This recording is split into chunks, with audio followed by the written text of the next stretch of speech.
کوئی مصیبت زمین میں اور خود تم پر نہیں پڑتی مگر پیشتر اس کے کہ ہم اس کو پیدا کریں ایک کتاب میں لکھی ہوئی ہوتی ہے، اور یہ کام اللہ کو آسان ہے،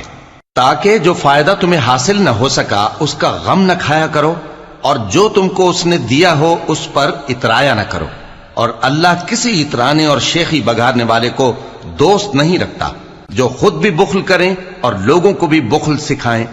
اور جو شخص روح گردانی کرے تو اللہ بھی بے نیاز ہے، لائق حمد و ثنا ہے۔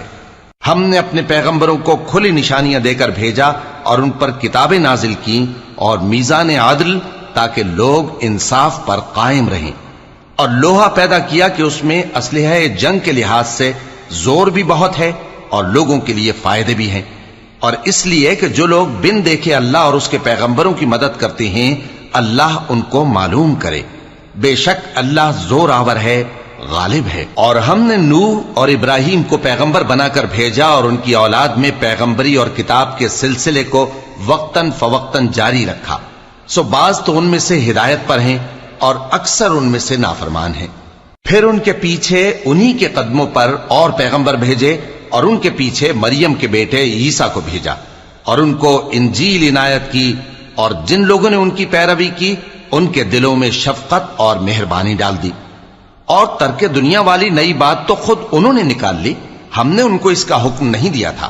مگر انہوں نے اپنے خیال میں اللہ کی خوشنودی حاصل کرنے کے لیے آپ ہی ایسا کر لیا تھا،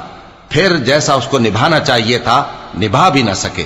پس جو لوگ ان میں سے ایمان لائے ان کو ہم نے ان کا اجر دیا، اور ان میں بہت سے نافرمان ہیں۔ مومنو، اللہ سے ڈرو اور اس کے پیغمبر پر ایمان لاؤ، وہ تمہیں اپنی رحمت سے دگنا اجر عطا فرمائے گا اور تمہارے لیے روشنی کر دے گا جس میں تم چلو گے، اور تم کو بخش دے گا، اور اللہ بخشنے والا ہے، مہربان ہے۔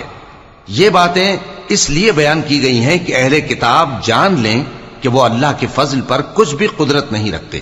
اور یہ کہ فضل اللہ ہی کے ہاتھ میں ہے، وہ جس کو چاہتا ہے دیتا ہے، اور اللہ بڑے فضل کا مالک ہے۔